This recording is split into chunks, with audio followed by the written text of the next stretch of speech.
Hai, apa kabar kalian semua? Semoga kalian selalu dalam lindungan Sang Pencipta ya. Varna, திரும்ப வர்றேன்.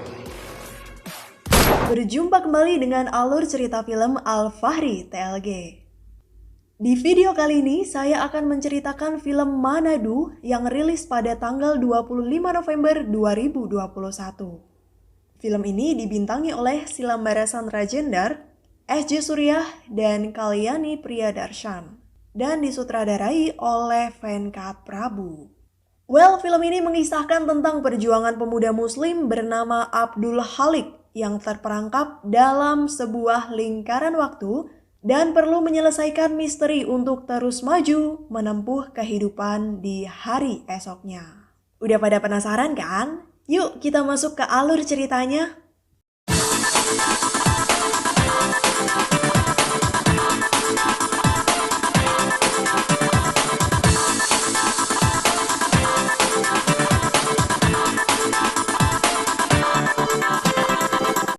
10 Oktober 2019 di Indira Gandhi International Airport, New Delhi, terlihat seorang pemuda bernama Abdul Halik yang sedang memasuki pesawat untuk menghadiri acara pernikahan temannya, Zarina dan Arif.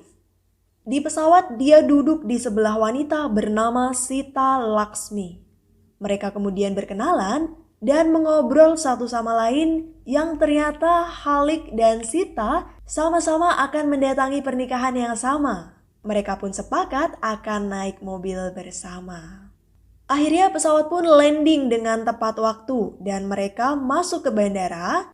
Dan saat mereka berjalan, mereka melihat atap kaca bandara pecah dan melukai seorang gadis kecil. Halik dan Sita kemudian naik mobil bersama dua orang teman Halik. Di tengah perjalanan, mereka terjebak kemacetan dan harus mencari rute lain. Sampai di sana mereka sudah melihat semua telah dipersiapkan untuk pernikahan Zarina dan Arif. Zarina sangat cantik menggunakan gaun pengantinnya. Dia sangat bahagia melihat Halik dan teman-temannya datang.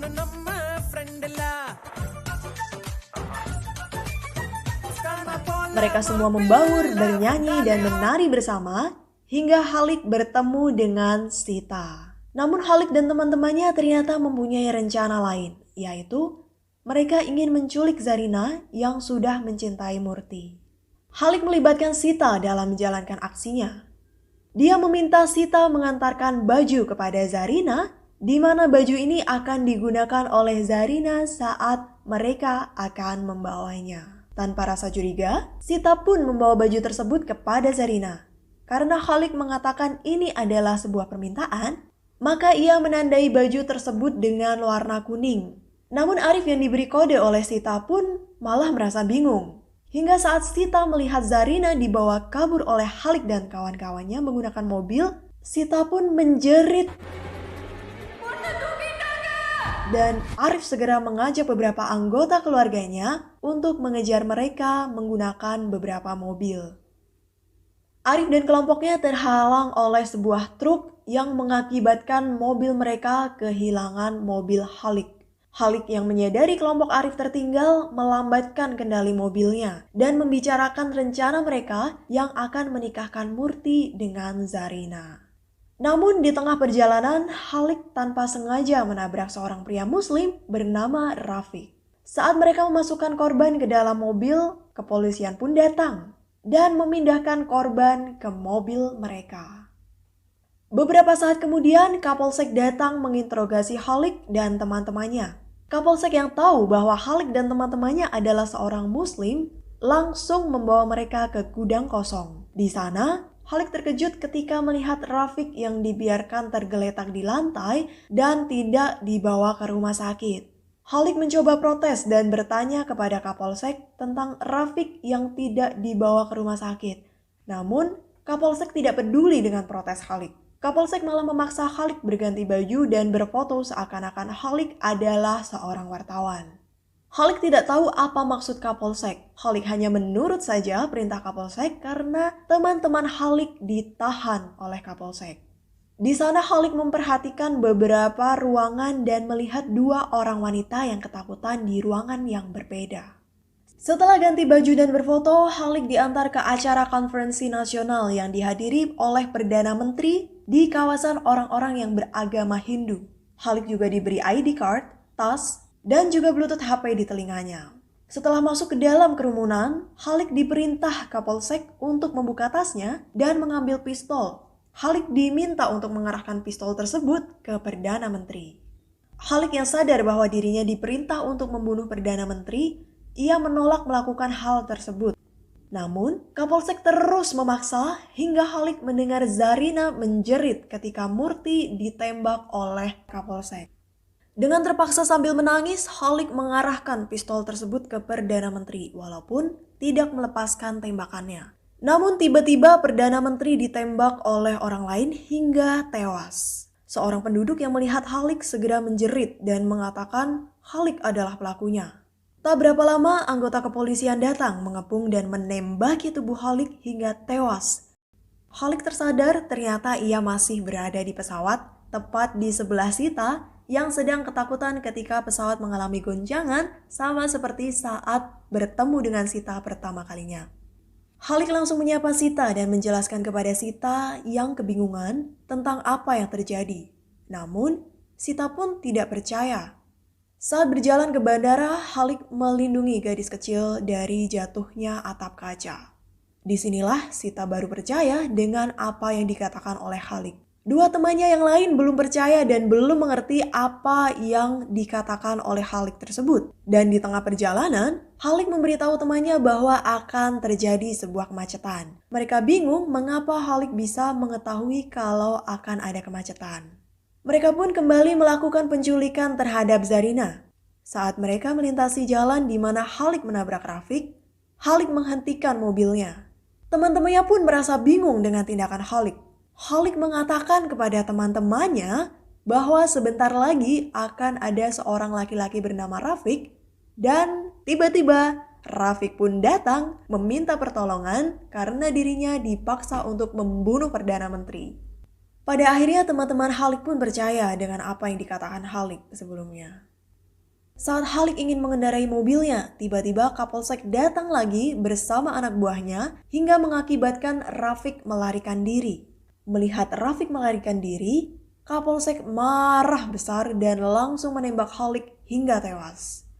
Halik kembali tersadar dari tidurnya di pesawat masih bersebelahan dengan Sita. Halik mencoba menenangkan diri dan mencuci wajahnya. Saat bertemu teman-temannya, dia menceritakan kalau dirinya telah mengalami hal ini. Namun semua temannya tidak menghiraukannya dan mengatakan bahwa Halik tengah mengalami mabuk berat. Rencana penculikan Zarina kali ini pun berjalan lancar, hingga Zarina dan Murti pun bisa menikah. Mereka kemudian mengantarkan Zarina dan Murti ke stasiun. Namun, karena ada kerusuhan akibat pembunuhan Perdana Menteri, hal ini mengakibatkan Zarina dan Murti gagal untuk pergi. Saat mereka keluar dari stasiun, mereka bertemu dengan Aris dan teman-temannya yang langsung menyerang. Untuk kesekian kalinya, Halik kembali mati dan terbangun di pesawat. Kali ini, Halik mengajak teman-temannya termasuk Sita ke sebuah kafe. Dan di sana, Halik menceritakan semua yang dia alami. Walau mereka sedikit bingung dengan pengalaman yang dialami oleh Halik, mereka mencoba membantu mencari jalan keluarnya. Halik kemudian mendatangi tempat terjadinya konferensi nasional. Di sana, dia melihat Rafiq yang ditugaskan untuk membunuh Perdana Menteri. Namun, saat Rafiq ingin menembak, Halik menarik tubuh Rafiq hingga ia mengetahui siapa sebenarnya pelaku penembakan Perdana Menteri. Yang ternyata, kameramen yang berada di ataslah penembak jitu yang merupakan eksekutor pembunuhan.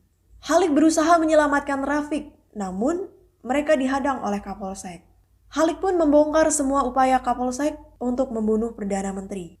Kapolsek yang kaget karena Halik mengetahui semua rencananya langsung menodongkan pistolnya ke Halik. Tanpa basa-basi, Halik langsung merebut pistol Kapolsek dan memberondong Kapolsek hingga tewas. Namun, anggota kepolisian yang melihatnya segera menembak Halik hingga Halik pun tewas. Halik terus saja mengalami hal yang sama, entah sampai berapa kali ia mengulang-ulang kejadian tersebut.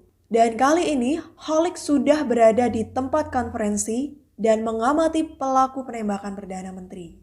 Dan membiarkan Rafiq menjadi kambing hitam karena Khalik fokus untuk mengejar si pembunuh bayaran. Pembunuh bayaran itu memasuki markas sebuah ormas. Di sana sudah banyak disiapkan senjata tajam untuk membuat kerusuhan pasca terbunuhnya Perdana Menteri.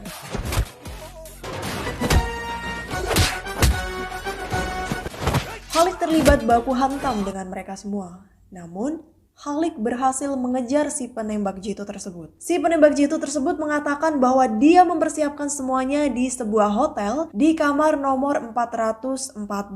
Setelah itu, Khalik sengaja membuat dirinya ditebas pedang dan membuat Khalik tewas lagi. Khalik kembali sadar dari tidurnya di pesawat. Kali ini, Khalik mengubah rencananya, yaitu mendatangi sebuah hotel. Khalik yang dibantu Sita berhasil menangkap si penembak jitu tersebut agar ia tidak menghadiri acara kampanye Perdana Menteri. Di sisi lain, teman-teman Khalik berhasil mengamankan Rafiq. Khalik kembali datang ke tempat konferensi dan melihat Perdana Menteri selamat. Namun tiba-tiba saat Perdana Menteri masuk ke dalam mobil, mobil tersebut meledak dan membuat Perdana Menteri tewas di tempat. Khalik kembali tersadar di dalam pesawat.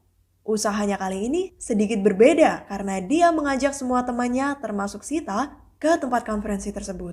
Ia memberitahu mereka siapa pelaku penembak sebenarnya. Khalik dan teman-temannya kemudian melihat kerusuhan yang disulut para preman ormas. Di tengah kekacauan yang terjadi, Khalik melihat Kapolsek dan langsung menyerangnya karena dia tahu dalang dari semua ini adalah Kapolsek. Khalik mengatakan kepada Kapolsek bahwa dia tidak akan membiarkan Kapolsek membunuh Perdana Menteri dan mengkambing hitamkan orang Muslim. Khalik lalu menembak kepalanya sendiri hingga tewas. Khalik hidup lagi dan berada di pesawat. Tapi ternyata Kapolsek juga mengalami kejadian yang berulang-ulang sama seperti Khalik. Namun, dia sendiri bingung dan merasa kesal dengan apa yang dia alami. Karena semua usaha yang dia susun bersama anak buahnya selalu gagal karena ulah Abdul Khalik, pemuda yang sama sekali dia tidak kenal. Kapolsek mencoba menjelaskan pada menteri para taman yang bekerja sama untuk menghancurkan Perdana Menteri. Tapi, para taman tidak mempercayainya. Sementara Khalik yang sudah tahu rencana Kapolsek yang akan mengebom mobil. Menyusun rencana cerdas. Dia pergi ke gudang kosong terlebih dahulu untuk membebaskan ibu kandung Rafiq. Dan meminta ibu kandung Rafiq untuk membuat video pernyataan mengenai rencana busuk Kapolsek yang ingin mengkambing hitamkan Rafiq. Khalik lalu pergi menjemput Rafiq, namun tiba-tiba yang datang bukan Rafiq, namun si penembak jitu. Khalik merasa bingung kenapa si penembak jitu tersebut mengetahui rencananya. Ternyata ini adalah rencana Kapolsek yang ingin bertindak satu langkah di depan Khalik. Si penembak jitu tersebut menembaki mobil Khalik menggunakan drone, namun Khalik berhasil selamat. Khalik lalu pergi ke acara konferensi Perdana Menteri, di mana di sana Kapolsek meledakkan bom di tengah-tengah kerumunan. Kapolsek kemudian menemui Khalik dan mengatakan bahwa dia juga mengalami kejadian yang berulang-ulang. Kapolsek mengingatkan Khalik untuk tidak menghalangi rencananya, dan jika dilakukan, Kapolsek akan memburu teman-teman, keluarga, dan orang-orang yang Khalik sayangi. Kapolsek lalu menembak kepala Khalik hingga tewas. Setelah berulang kali Khalik mengalami peristiwa yang sama dalam satu waktu, dia mencoba mempelajari urutan peristiwa yang terjadi kepada dirinya. Hingga ia memutuskan untuk menyelamatkan Menteri Tamil yang saat itu tewas tertabrak sebuah truk akibat didorong oleh anak buah Kapolsek. Semua berawal dari kematian Tamil yang dibunuh karena mengetahui rencana para taman yang akan membunuh Perdana Menteri. Namun, berkali-kali usaha Khalik mengalami kegagalan. Hingga suatu saat ia menggunakan mobil dan langsung menarik Tamil ke dalam mobilnya. Khalik berusaha menjelaskan semuanya kepada Tamil tentang rencana pembunuhan Perdana Menteri. Dan akhirnya, Khalik bisa membuat Tamil percaya penuh dengan Khalik dan menunjukkan Khalik jalan untuk bertemu Perdana Menteri. Kapolsek yang mengetahui Halik membawa Tamil meminta semua anak buahnya mengikutinya. Sementara dia memantau melalui layar CCTV di kantornya. Akhirnya kepolisian berhasil mengepung mobil SUV merah. Namun, saat kepolisian datang, yang turun dari mobil itu ternyata hanya ada Tamil. Sementara Halik telah berhasil kabur melarikan diri menggunakan motor dan meluncur dengan cepat ke gedung pertemuan, di mana di sana ada Perdana Menteri dan para petinggi partai. Setibanya di sana, Halik langsung masuk lewat pintu belakang untuk menemui Perdana Menteri secara empat mata. Halik melakukan video call dengan Tamil dan mengatakan semua rencana para taman dan Kapolsek kepada Perdana Menteri. Setelah mendengar perkataan Halik, Perdana Menteri kemudian berdoa secara khidmat dan beberapa menit kemudian, para taman dan Kapolsek menghampiri Perdana Menteri. Perdana Menteri berpura-pura sakit dan mengatakan ia tidak bisa menghadiri acara konferensi dan meminta para taman untuk mewakilinya. Mendengar hal itu, Taman dan Kapolsek tetap ngotot dan memaksa Perdana Menteri agar tetap mengisi acara konferensi tersebut. Dan disinilah Perdana Menteri baru percaya dengan semua perkataan Halik. Perdana Menteri mengatakan kepada para taman dan Kapolsek bahwa dia sudah mengetahui semua rencana para taman dan Kapolsek yang akan membunuh dirinya. Para taman mengatakan bahwa semua ini tidak benar dan dari mana Anda mendapatkan informasi tersebut? Perdana Menteri menjawab bahwa informasi ini dia dapat dari pemuda muslim bernama Abdul Halik. Merasa terdesak, Kapolsek kemudian menembak kaki Halik dan menembak asisten Perdana Menteri hingga terjatuh. Asisten Perdana Menteri berusaha merangkak untuk meminta pertolongan kepada para penjaga di luar. Kapolsek berhasil mengambil pistol yang tergeletak dan berusaha membunuh Perdana Menteri. Namun beruntung karena Halik berhasil melindunginya. Sementara Kapolsek ditembak oleh pasukan penjaga dengan beberapa peluru hingga ia tewas. Beberapa saat kemudian, Taman tewas karena serangan jantung. Keesokan harinya, Perdana Menteri dan Tamil menjenguk Halik di rumah sakit. Perdana Menteri mengucapkan terima kasih banyak kepada Abdul Halik karena telah menyelamatkan negara dari perpecahan umat. Halik yang hendak berjalan-jalan bersama suster terkejut ketika teman-temannya dan juga Sita datang menemuinya di rumah sakit. Mereka mengabari kalau Murti dan Zarinah telah menikah. Namun tiba-tiba mereka terkejut saat melihat Arif, sang calon suami Zarinah yang terus mengejar mereka, tiba di rumah sakit dengan membawa senjata tajam. Halik langsung berdiri dan memasang badannya untuk menyelamatkan sahabat-sahabatnya. Dan ia pun menjadi korban pembunuhan yang dilakukan oleh Arif, sang calon suami Zarinah yang kesal kepada mereka semua. Dan film ini pun tamat.